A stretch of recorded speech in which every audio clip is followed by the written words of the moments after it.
안녕하세요. 시흥에 살고 있는 40 초반의 남자입니다. 오늘은 저의 아내에 대한 이야기를 해볼까 해요.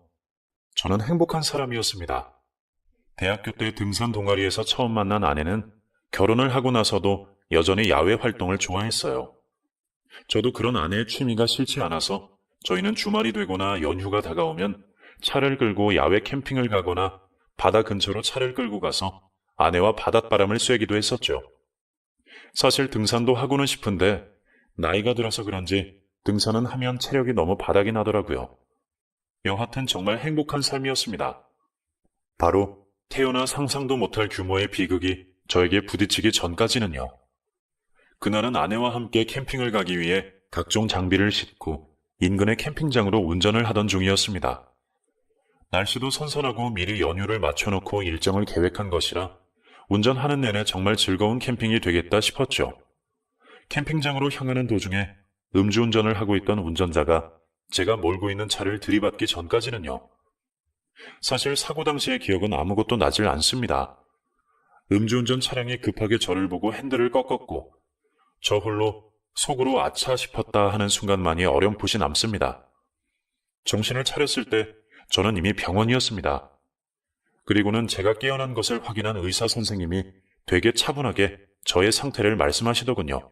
쉽게 이야기하면 다리가 부러졌다고 했고, 다행스럽게 외관상으로 다른 문제는 없지만 추후 정밀 검사를 해봐야 한다고 했습니다.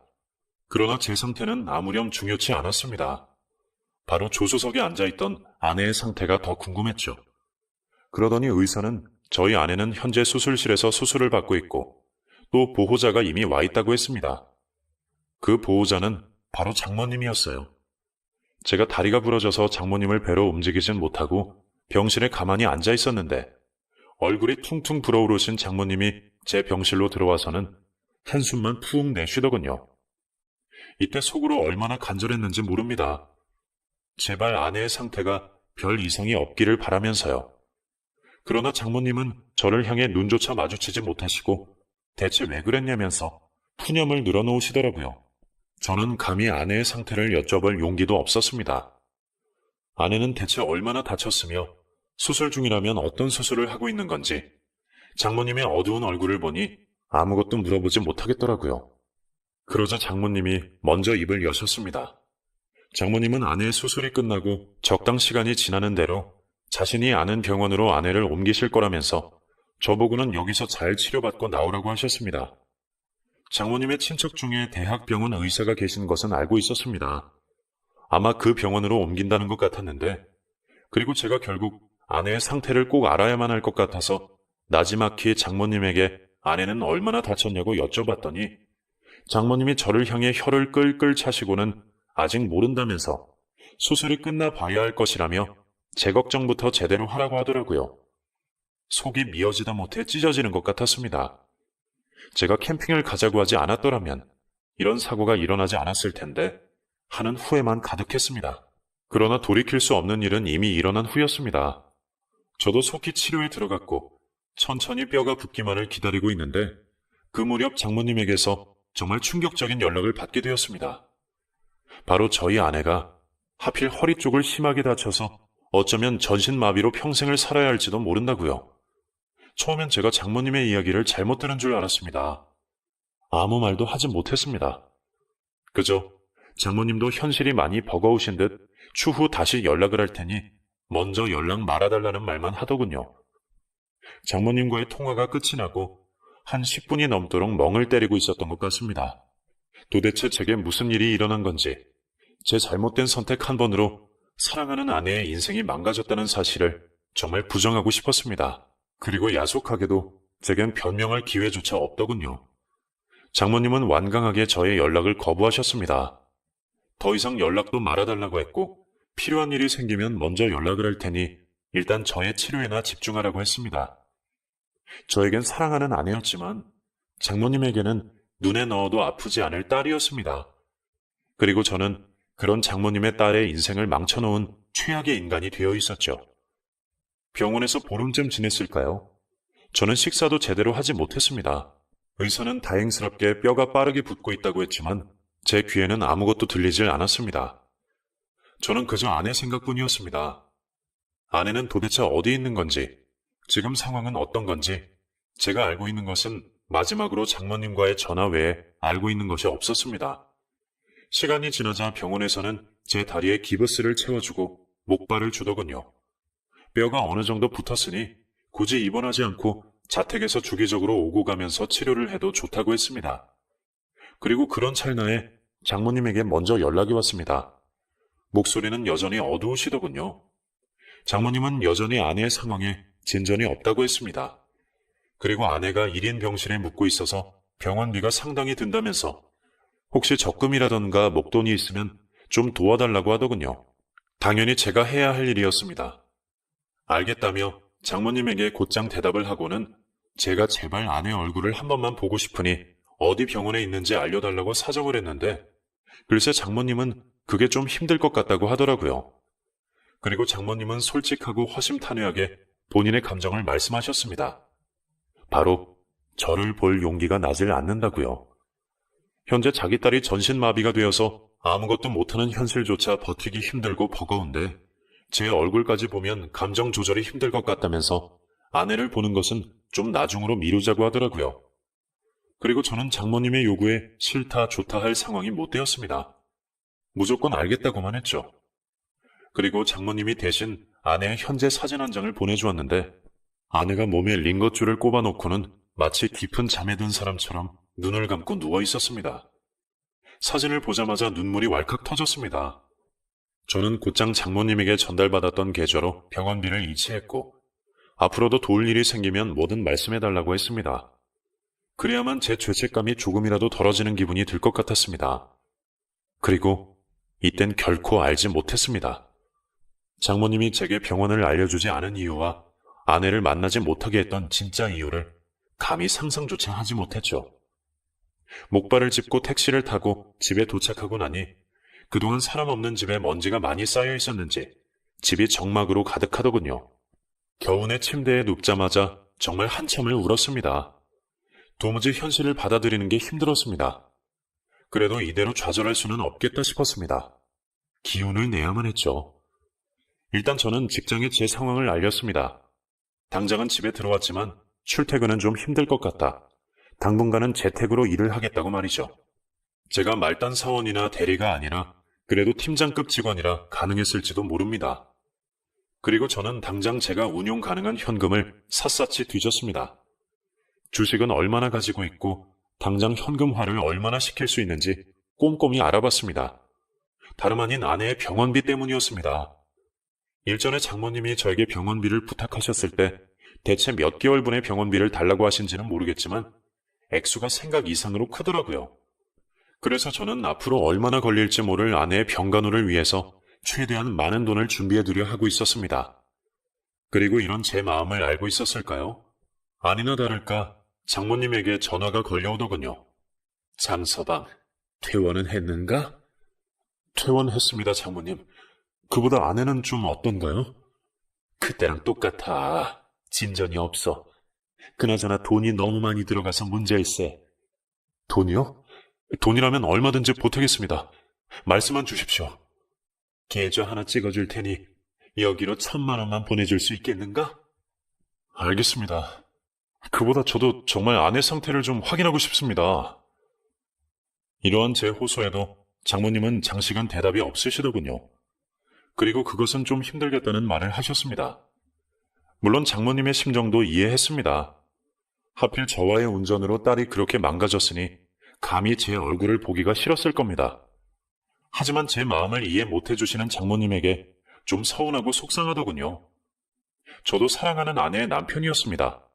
저는 정말 사랑하는 아내의 누워있는 모습이라도 보고 싶었습니다. 꿈에 아내의 얼굴이 나올 만큼요. 그러나 장모님은 그 이후로 저의 꾸준한 호소에도 쉽게 허락을 내주지 않으시더라고요. 그리고 매달 장모님에게 500만 원에서 1,000만 원가량의 병원비를 보태드렸던 것 같습니다. 철저히 장모님의 말에 의하면 1인실 병원비가 상당히 비쌀 뿐더러 아내의 상태를 유지하는 데 들어가는 비용이 상당하다고 했습니다. 그리고 저는 근 4개월이 넘도록 장모님에게 물심양면으로 지원을 하는 동안 감히 장모님의 의도를 의심하지 못했습니다. 제가 장모님의 바뀐 메신저 프로필 사진을 보기 전까지는요.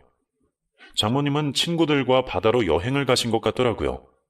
바닷가에 근사한 호텔을 잡아놓고 친구들과 함께 찍은 사진들을 프로필 사진으로 올려두셨었는데, 저는 이 사진들을 처음 봤을 때는 장모님이 아내의 오랜 병간으로 지치셔서 어디 휴가를 떠나셨구나 했습니다.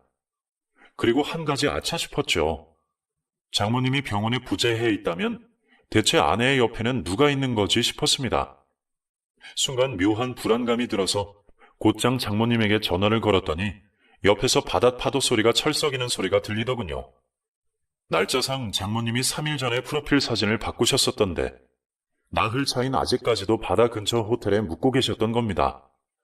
제가 솔직하게 여쭤봤습니다. 혹시 어디 휴가를 떠나셨냐고요? 장모님은 잠깐 말이 없으시더니 너무 병원에만 있다 보니 답답해서 친구들과 휴가를 떠났다고 하더라고요. 아니, 그런데 아무리 휴가를 떠나신다고 한들 전신마비의 아내를 냅두고 하루 이틀도 아니고 나흘이 넘도록 휴가를 갈 수가 있는 건가요? 저는 상식적으로 이해가 되지 않았습니다. 물론 오랜 시간 아내의 병수발을 들어주신 장모님의 노고를 감히 폄하하려는 것은 아니지만 묘한 찜찜함이 남아있었습니다. 결국 그대로 장모님과의 연락을 마치고 참 기분이 묘하고 속이 서늘해서 대체 왜 그럴까 하고 곰곰이 생각해봤는데 기막힌 묘수가 하나 떠오르더군요. 저와 친한 친구 중에서 서울 근교에서 꽤 럭셔리하고 고급진 펜션을 하는 친구가 하나 있었습니다. 제가 바로 그 친구에게 연락해서 미리 일주일치 숙박료를 지불하고 대충 이벤트 당첨이 됐으니 숙박 쿠폰을 좀 달라는 식으로 가짜 쿠폰을 만들어 달라고 했죠.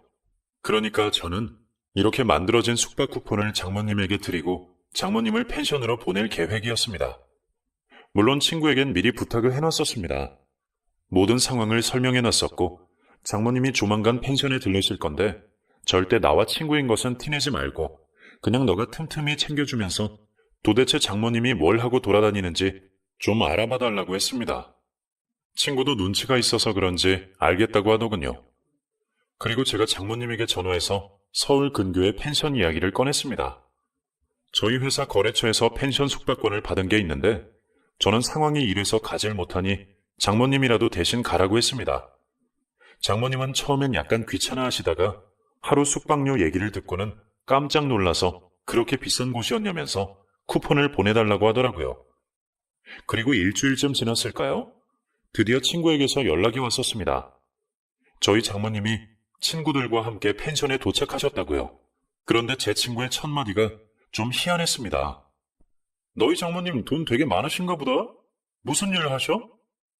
돈? 별로 없으실 텐데. 갑자기 왜?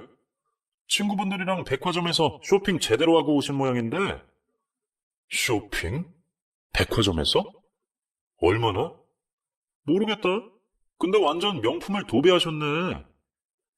이런 친구의 말을 처음 들었을 땐 정말 간담이 서늘해질 만큼 몸에 소름이 돋더군요. 왜냐하면 제가 아는 장모님은 결코 씀씀이가 큰 편이 아니셨고 또 명품을 온몸에 도배하실 만큼 생활 형편이 좋으신 분도 아닌 걸로 알고 있었기 때문입니다. 그 증거로 장모님은 여태껏 사정이 어렵다면서 늘 제게 병원비를 요구해 오셨습니다. 그런데 명품으로 온몸을 도배하셨다니요. 분명 뭔가 있다는 확신이 들었습니다. 그리고 걷잡을 수 없는 불길한 예감도 들었습니다.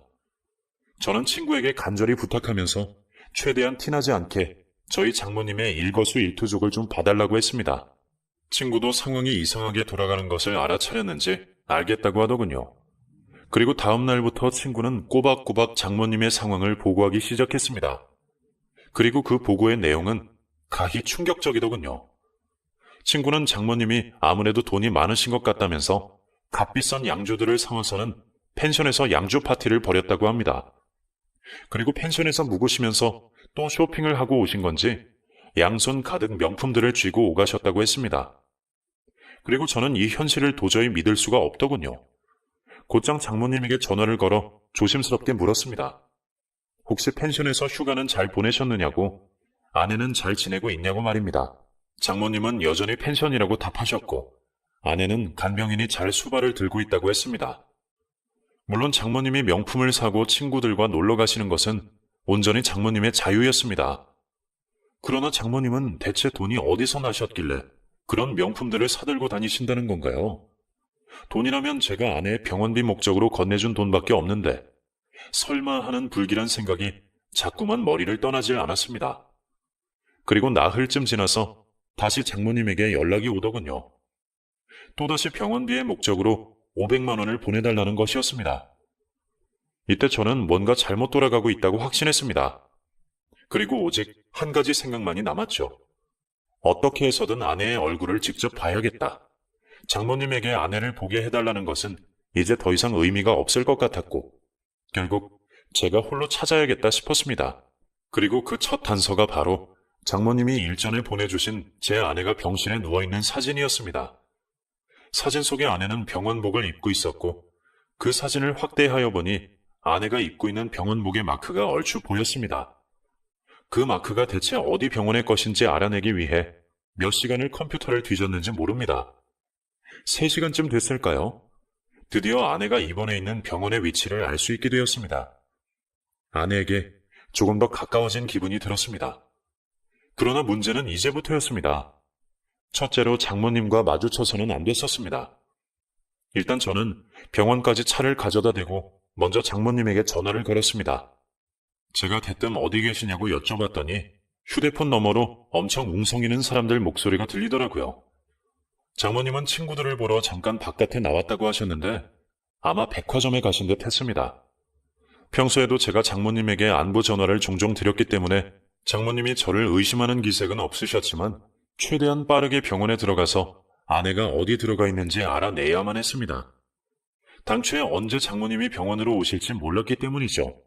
그리고 그 넓은 병원에서 웅성이며 돌아다니는 환자들을 보고 있자니 도무지 아내가 있는 병실을 골라 찾을 엄두가 나질 않았습니다. 그러다 결국 병원 정문에서 장모님이 들어오는 것을 기다리기로 결심했죠. 장모님이 외출했다고 하시니 언젠가 다시 병원으로 오실 테고 그때 몰래 장모님 뒤를 밟아서 아내가 있는 호실을 알아내야겠다 싶었습니다. 사실 정말 막무가내이고 무식한 계획이었습니다. 장모님이 당초에 언제 돌아오실지도 모를 뿐더러 설령 장모님이 정문으로 들어오실지 후문으로 들어오실지도 모르고 만약 들어오시는 걸 제가 깜빡하고 놓친다면 그야말로 모든 게 허투루 돌아가기 때문이죠. 그러나 저는 정말 절벽의 끝자락을 쥐고 있는 심정이었습니다. 뭐라도 해야만 했어요. 설령 시간을 축내고 있을지라도 실낱 같은 희망에 기대야만 했습니다. 그리고 이런 제 절박함을 하늘이 알았던 것일까요? 정문 앞 벤치에서 1시간쯤 오가는 사람들을 지켜보다가 슬슬 배도 고프고 힘도 빠지고 해서 그만 들어가 볼까 했었는데 정문으로 익숙한 실루엣에 통통한 여자가 지나가는 모습이 눈에 들어왔습니다. 너무 놀라 숨이 절로 헉 하고 참아지고 조금 가까이 쫓아가서 보니 백화점에서 잔뜩 쇼핑을 하셨는지 양손 가득 뭔가를 들고 있던 장모님이었습니다.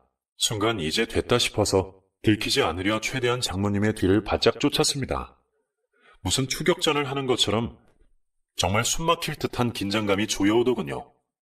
만약 장모님에게 이런 저의 모습을 들키게 된다면 장모님에게 정말 심한 욕을 들을지도 모르는 일이었으니까요. 그러나 저는 마침내 들키지 않고 아내의 병실을 알아내는 데 성공했습니다. 까먹지 않으려 휴대폰에 꼭 메모를 해두었고 집에 돌아오고 나니 뭔가 해냈다는 기분이 들었습니다.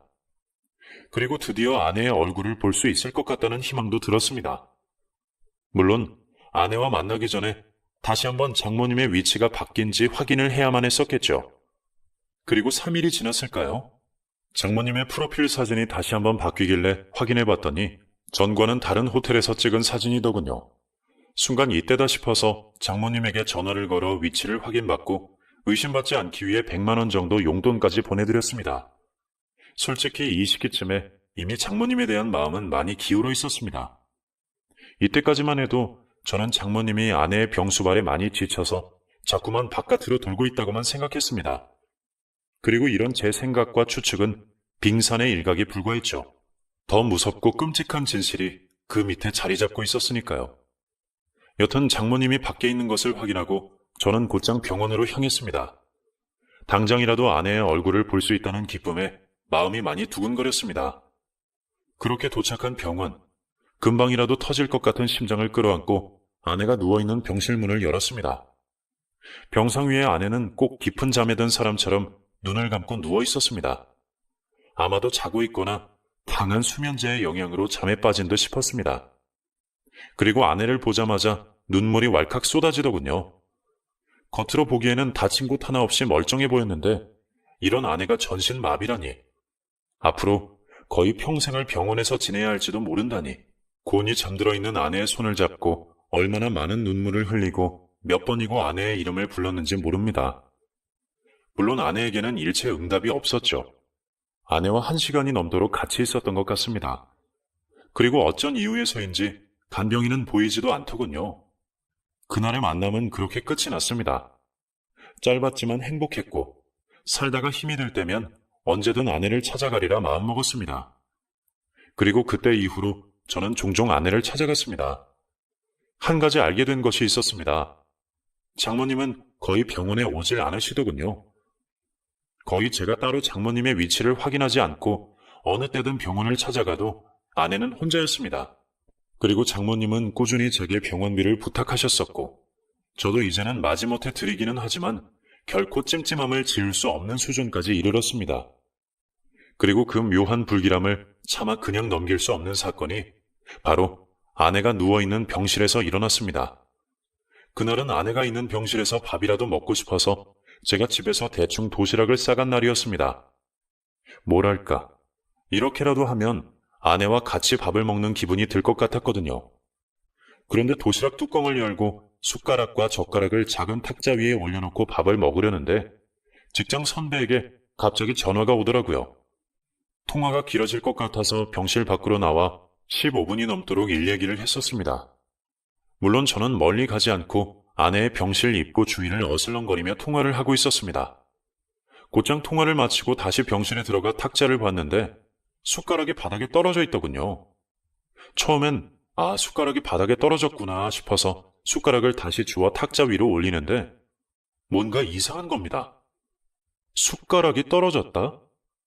저는 분명 숟가락과 젓가락을 탁자 위에 가지런히 올려놓고 나갔는데 또 제가 병실 앞에서 전화를 하며 어슬렁거려서 아내의 병실 안으로 들어온 사람이 없는 것도 분명히 확인을 했는데 숟가락이 떨어졌다는 것은 도대체 어떻게 해야 일어날 수 있는 일인가요?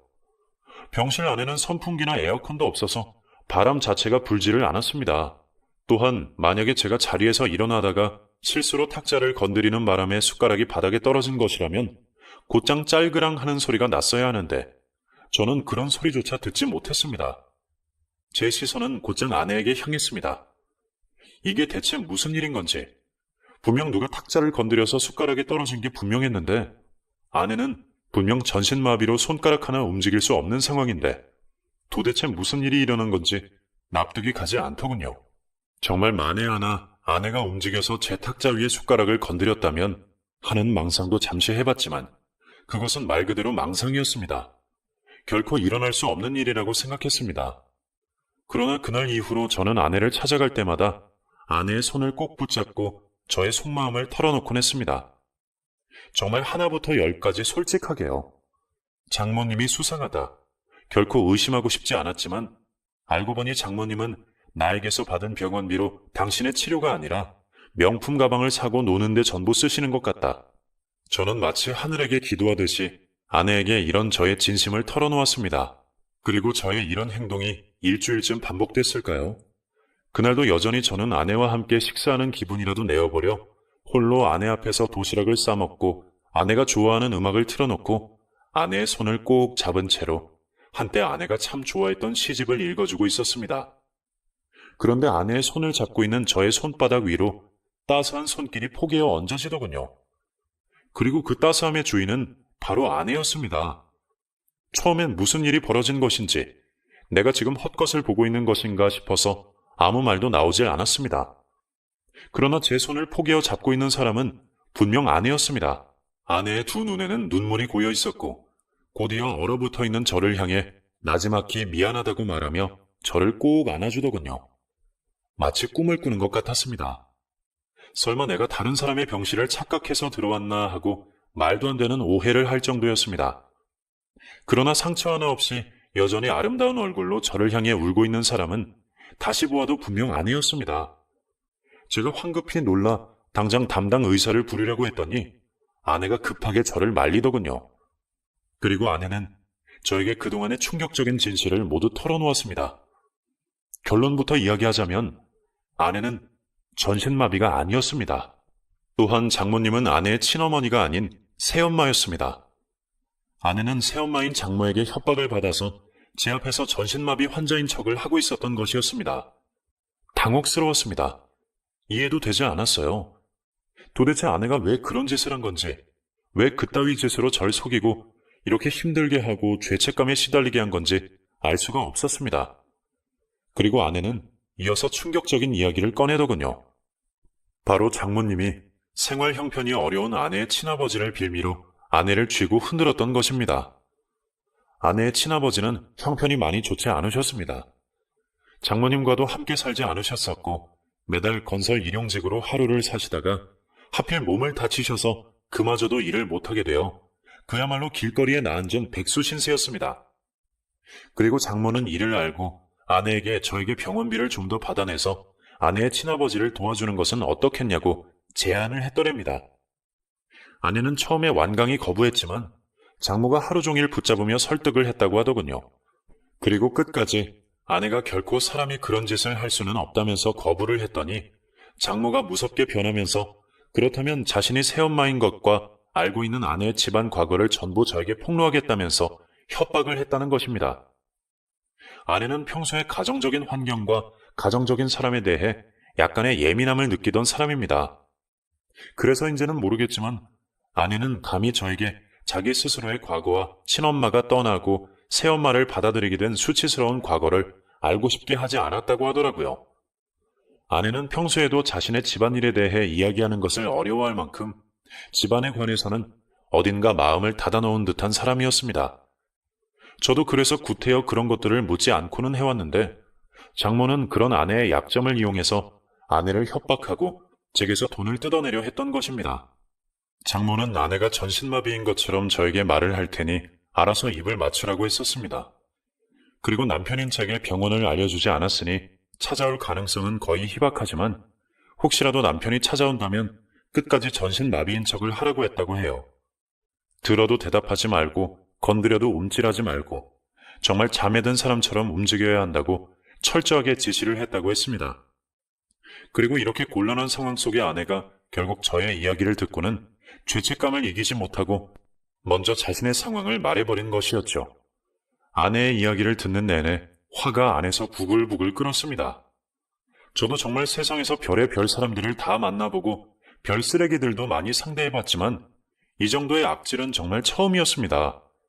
감히 아내의 약점을 이용해서 또 저의 죄책감을 이용해서 자신의 팔자 한번 펴보려고 사위인 저에게 매달 거액의 병원비를 뜯어내다니요. 결코 용서할 수도 없었고 이런 사기 행각을 그냥 폭로하는 것으로 끝내고 싶지 않았습니다. 무슨 짓을 한들 지나간 시간을 보상받을 수 없겠지만 최소한 그동안 아내의 울분이라도 풀어주고 싶었습니다. 악질 장모를 정리하는 것은 당연했지만 장모를 정리한 후에 아내가 기어코 자신 때문에 많은 돈을 뜯긴 저에게 죄책감을 가지고 앞으로 살아갈까봐 두려웠습니다. 그래서 저는 아내에게 복수를 하겠다고 말했습니다. 그리고 앞으로는 제가 전부 알아서 할 테니 아내에게는 힘들더라도 조금만 더 병원에 있어달라고 부탁했습니다. 저는 다름이 아니라 바로 돈독이 오른 장모의 성격을 이용해서 복수를 펼칠 생각이었습니다. 그날 집에 돌아가자마자 저는 바로 그럴듯한 투자 포트폴리오를 준비했습니다. 앞서 언급하진 않았지만 저는 펀드 회사를 다니고 있는 팀장급 인력이었습니다. 남들이 보기에 혹할 만한 투자 상품을 만드는 것은 쉬웠습니다. 그리고 이것은 다른 사람들을 위한 것이 아닌 오직 장모를 낚아내기 위한 미끼였습니다. 그리고 일주일쯤 지났을까요? 저는 장모에게 먼저 연락이 오기를 기다렸습니다. 돈독이 오른 장모라면 분명 또다시 병원비를 보태달라면서 저에게 먼저 연락을 취해올 테니까요. 그리고 저는 장모에게 병원비 대신 아주 달콤하고 거부할 수 없는 제안을 했습니다.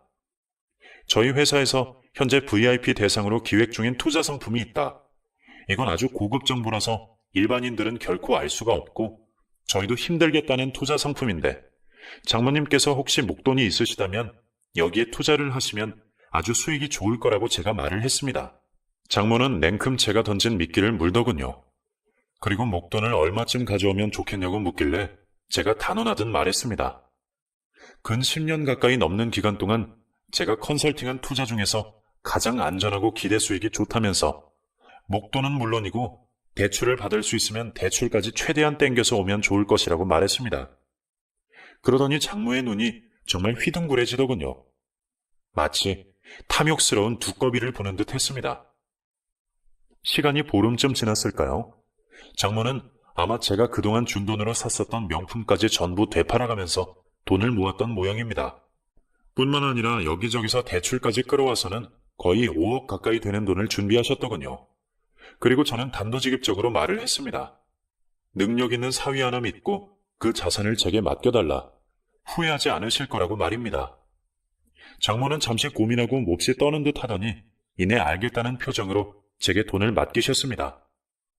이로써 제가 세운 계획은 거의 끝을 보이는 듯 했습니다. 저는 곧장 아내에게 연락을 했습니다. 당장 병원 밖으로 나오라고 했습니다. 아내는 일이 잘 해결됐느냐고 물었고 저는 일단 당장이라도 아내의 손을 잡고 아내를 껴안고 싶어서 나오라고 했습니다. 아내가 너무 보고 싶었거든요. 정말 오랜만에 아내와의 저녁 데이트를 했습니다. 아내는 여전히 저에게 한없이 미안한 모습을 보였지만 저는 되려 아내에게 고맙다고 했습니다. 덕분에 저런 쓰레기 같은 장모를 정리할 수 있게 되었다. 당신이 아니었으면 나는 그런 장모에게 평생을 속아서 빈털터리가 됐을 거라고 말이죠.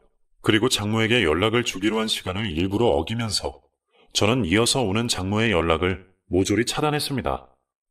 장모는 뭔가 이상한 낌새를 느낀 건지 아니면 벌써 일이 잘못되고 있다는 것을 알아차린 것인지 모르는 번호로까지 전화를 걸며 저와 연락을 취하려고 하시더군요. 그러나 물론 장모의 목소리를 확인하고는 전부 끊어버렸습니다. 이제 됐다 싶었습니다. 저는 곧바로 아내의 손을 붙잡고 장모의 집으로 향했습니다. 그리고 저는 벌떡 일어서서 있는 아내의 손을 붙잡고 장모 앞에 당당히 섰습니다. 장모는 꼭 어리 빠진 사람처럼 저희 둘의 모습을 보더니 정말 태연하게 또 거짓말을 늘어놓더군요.